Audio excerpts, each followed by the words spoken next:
안녕하세요. 오늘 약분과 통분 두 번째 시간을 가져보도록 하겠습니다. 그 전에 지난 시간에 했던 걸 약간 복습하는 시간을 가져보도록 할게요. 자, 1단원에 우리가 배웠던 게 약수와 배수. 이 약수와 배수는 어디에서 일어나는 일들이다? 자연수 안에서 일어나는 이 특징들을 배수 개념의 특징들을 모아놓은 게 약수와 배수고, 이거를 잘 하면 무엇도 잘할 수 있다? 약분과 통분도 잘할 수 있다. 약분과 통분도 잘할 수 있다. 약분과 통분은 이 위에서 배웠던 약수와 배수, 그리고 공약수, 공배수, 최소공배수, 최대공약수, 여기 나와 있던 거를 잘 이용하면 됩니다. 어떻게 적용하냐? 분수에 잘 적용을 하면 됩니다. 분수에. 그죠? 그래서 요거를 잘하면 요 밑에 것도 잘할 수 있다 라고 얘기를 배웠었고요. 그리고 이 약분과 통분에 들어가기 전에 다음과 같은 개념, 크기가 같은 분수라고 하는 개념을 잘 알아두자. 말 그대로 크기가 같은 거예요. 형태. 생김새는 다르지만, 분자 분모에 쓰이는 숫자는 다르지만 그 의미하는 크기가 똑같기 때문에 서로 같다라고 두자라는 거죠. 그죠? 그렇게 됐었고, 그 아이를 특징들을 살펴보다 보니까 만드는 방법까지도, 크기가 같은 분수를 만드는 방법까지도 알 수 있게 됐다. 자, 그 만드는 법 어떻게 만드냐? 그쵸? 어떻게 만드냐? 자, 분자 분모에 누가 아닌, 0이 아닌 같은 수를 어떻게 곱하거나 나누어 주면 된다. 그러면 크기가 같은 분수가 계속해서 나타날 거예요. 그죠? 특히 곱할 때는 계속해서 나타날 거고, 나눌 때는 이제 특정 녀석 끝까지 나누게 되면 기하분수가 나타나고. 자, 여기에서 이 곱하는 과정이 같은 수를 곱해주는 과정에서 우리가 앞으로 배우는 통분이라고 하는 아이랑 굉장히 밀접한 연관이 있고요. 이 똑같은 수로 나누어서 점점 간단한 분수로 만드는 과정이 우리가 앞으로 배울 약분과 굉장히 밀접한 연관이 있어요. 특히 지난 시간에 뭐라고 배웠는지 약분까지 얘기를 하면, 자, 약분은 뭐라 그랬어요? 분자 분모에 0이 아닌 같은 수를 나누어 주는 거예요. 0이 아닌 같은 수가 아니라 좀 더 자세하게 얘기하면 공약수로 나눠주는 거예요. 뭘로 나눠준다고요? 공약수로 나눠주는 거지. 그런데 이 공약수를 쉽게 구하는 방법을 우리가 어디서 배웠어요? 여기서 배웠어요. 공약수를 쉽게 구하는 방법, 최대 공약수에 뭘 구한다? 최대 공약수의 약수를 구한다. 이렇게 하면 되는 거지. 이해되죠? 자, 최대 공약수의 약수, 그래서 공약수들을 다 찾아서 분자 분모를 똑같이 그 찾은 공약수로 일일이 하나씩 나눠주는 거예요. 그러면 모든 약분된 분수들을 다 찾을 수가 있어요. 자, 눈에 보이는 대로 약분하면 된다, 안 된다? 안 된다. 제발. 프리즈. 제발 안 돼. 왜 틀렸지? 이러지 말고, 제발 시키는 대로 하세요. 시키는 대로. 약속된 대로 해. 지우야? 유민아? 제발 약속된 대로 해. 지민 수학 절대 안 됩니다. 지우 수학 안 됩니다. 알겠죠? 자, 그래서 이렇게 최대 공약수의 약수로 이제 공약수를 구한 다음에 그 공약수들로 하나하나 다 하면 됩니다. 알겠죠? 자, 이 중에서도 뭘 배웠었냐? 요렇게 이 공약수 중에 제일 큰 공약수로 나누어서 나타나는 분수가 뭐였어요? 기약분수였어요. 자, 기약분수. 자, 최대 공약수로 약분된 분수이기 때문에 더 이상 약분이 안 돼요. 더 이상 약분이 안 되는 분수, 최대 공약수로 약분이 된 분수, 공약수가 1분인 분수. 그 아이들을 기약분수라고 합니다. 이게 굉장히 중요해요. 앞으로 이제 분수의 계산에서 나타나는 결과들은 다 뭘로 쓴다? 기약분수로 쓰기 때문에 굉장히 중요합니다. 아시겠죠? 자, 그 다음, 이제 이게 지난 시간에 배웠던 거고, 오늘 배울 거는 통분이라고 하는 아이예요. 통분. 잠깐만. 죄송합니다. 그 전에 약분을 왜 배운다 그랬어요? 이게 굉장히 중요하지. 왜 약분을 굳이? 왜 배우지? 이왕이면 크기가 같은 분수 중에 생각하기 제일 쉬운 분수로 나타내는 거죠. 제일 간단한 분수. 생각하기 제일 간단한 분수로 생각하고 싶어서 약분을 배우는 거예요. 알겠죠? 왜 배우는지 정도는 알아들어야죠. 자, 그 다음에 세 번째, 우리 뭐 배웁니까? 통분. 통분은 이런 뜻이에요. 통분 정의를 얘기하자면 분수의 분모를 같게 만들어주는 과정이에요. 뭐라고요? 분수의 분모를 자, 근데 분모를 같게 하려면 최소한 분모가 2개 이상 나와야 되니까 우리 두 분수라고 미리 얘기를 합시다. 두 분수의 분모를 같게 만드는 과정, 이거를 통분이라고 합니다. 그러면 이 통분을 해서 두 분수의 분모를 같게 하면 뭐가 좋을까? 왜 굳이 이걸 할까는 좀 이따가 설명을 할 거고요. 그러면 그 방법이 있겠죠. 통분을 하는 방법. 이게 정의고 하는 방법이 있을 거 아니에요. 그죠? 똑같이 하는 방법은 어떻게 되냐? 하는 방법은 첫 번째 두 분모를 곱해준다. 두 번째 두 분모의 최소 공배수를 이용한다. 자, 이거 한번 봅시다. 여기는 이제 칸이 부족해서 이쪽으로 옮겨와서 한번 하나씩 해볼게요. 자, 두 분모의 곱.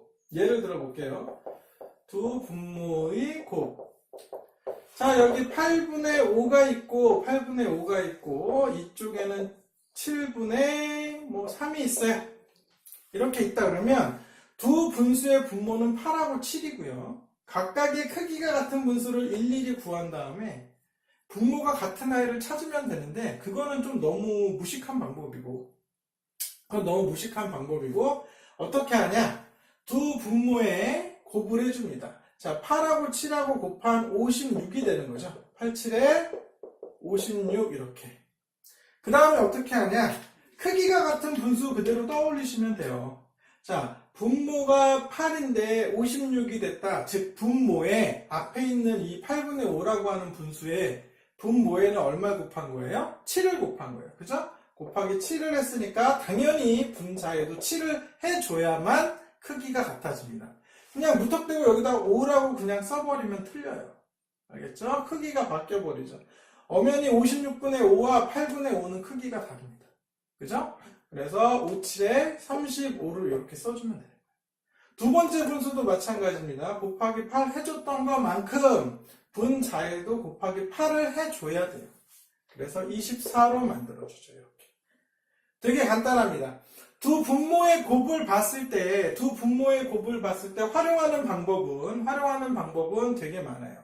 두 분모의 곱을 활용할 때는, 자, 단순히 크기 비교만 할 때, 내가 연산되는 값을 구하는 게 아니라 누가 큰지 작은지만 비교할 때는 두 분모의 곱으로 빠르게 계산하면 됩니다. 왜냐하면 되게 연산 과정이 쉽거든요. 이렇게 둘에 곱했던 것만큼 대각선 위로 당겨서 그냥 곱해주면 돼요.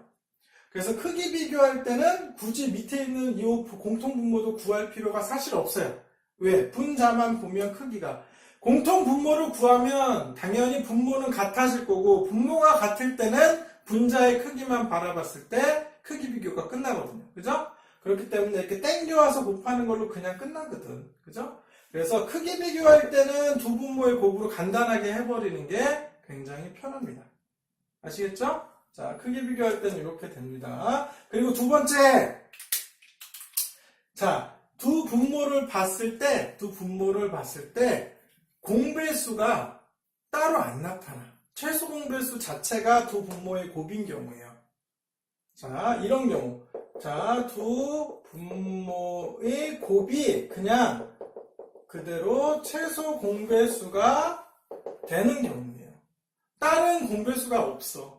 그럴 때는 그냥 곱해주는 경우. 이거는 처음 할 때는 잘 안 보일 겁니다. 처음에 할 때는 잘 안 보이겠지만 많이 하면 보이거든요. 얘네들 공배수가 없네? 그냥 곱해줘야겠다. 이렇게 진행이 돼버려요. 그러니까 많이 연습을 하세요. 많이 연습하면 됩니다. 자, 두 번째. 여기 두 분모의 최소 공배수.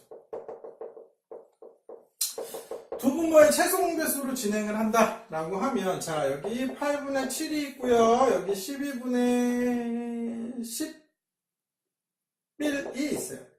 그럼 누가? 자, 8하고 12에 뭘 구한다고요? 최소 공배수를 구하는 거예요. 8과 12의 최소 공배수. 자, 8, 12, 요렇게 3은 아니네요. 그죠? 2, 그 다음에 여긴 3, 요렇게. 자, 4, 2, 8, 8, 3, 24에서 24가 최소 공배수가 됩니다. 그죠? 그래서 여기 24가 공통분모 똑같이 될 거예요. 그죠? 자, 그 다음에 8이 24가 되려면 몇 배를 해준 거예요? 3배. 그러면 분모에 3배를 해줬으면 분자에도 당연히 3배를 해줘야만 크기가 같은 분수가 나타난다. 자, 크기가 같은 분수가 제일 중요해요. 자, 12가 24가 됐다는 건 몇 배 해줬다? 2배 해줬다. 그러면 분자도 몇 배 해줘야 된다? 2배를 해줘야 된다. 그래서 분자는 22 이렇게 되죠. 이해됩니까? 그래서 24분의 21, 24분의 22 이런 식으로 이제 최소 공배수를 이용해서 공통분모를 찾았고 통분을 한 거예요. 자, 이제 마지막. 선생님, 그러면 왜 하는 거예요? 통분을? 분모를 같게 해주면 뭐가 좋아요? 보세요. 왜 굳이 이렇게 하냐? 첫 번째, 아까 잠깐 이야기했지만 크기 비교가 가능합니다. 자, 8분의 5, 7분의 3 누가 큰지 몰라요. 그죠? 바로 봤을 때. 근데 통분을 해주면 누가 커요? 8분의 5가 크네. 그죠? 자, 8분의 7, 12분의 11 누가 큰지 감이 안 와요. 근데 통분해주면 12분의 20, 12분의 11이 크네. 이렇게. 이해되죠? 그 다음 두 번째 크기 비교. 자, 그 다음에 4단원에 나오는 단어. 4단원에 나오는 단어는 분모가 다를 때도 여러분 이제 덧셈 뺄셈을 할 수 있게 돼요. 자, 분모가 다른 두 분수의 덧셈과 뺄셈이 가능하게 됩니다. 왜? 분모가 다를 때는 해본 적이 없는데 이제 뭐 해주면 된다는 거야? 통분해주면 된다는 거야. 통분을 해주면 이제 공통분모가 됐기 때문에 더해지거나 빼지는 상황이 가능하다. 여기 보세요. 8분의 5 더하기 7분의 3 예전에 못했어요. 그렇죠? 우리가 배웠던 건 기껏해야 4분의 1 더하기 4분의 2 이런 분모가 같은 경우 4분의 3입니다. 이런 것만 배웠었다고. 근데 이제 다르지만 뭐 해주면 된다? 자, 8분의 5 더하기 7분의 3을 하면 이제 어떻게 하면 된다? 공통분모로 자 56분의 35 더하기 56분의 24 이렇게 바꾸고 자 56분의 59죠. 59 1과 56분의 3 이렇게 결과를 찾아낼 수가 있다는 거예요. 엄청 좋죠? 그죠? 그래서 이 통분을 통해서 4단원에 나오는 분수의 덧셈과 뺄셈이 고스란히 여러분 예습이 된 거예요. 알겠죠? 뭐만 잘하면 된다?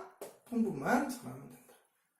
자, 이렇게 해서 약분과 통분 과정을 끝냈고요. 자, 여러분 수학은 선생님이 전에도 얘기했죠. 사슬처럼 이렇게 있다고. 이거 잘하고, 그죠? 이거 잘하게 되죠? 그죠? 이거 잘하게 되면 4단원에 나오는 모두 분수의 덧셈과 뺄셈도 잘하게 될 거예요. 그러니까 여러분 기초가 굉장히 중요해요. 기초가. 절대 잊지 말고 튼튼하게 엮어서 갑시다. 자, 오늘 수업 끝.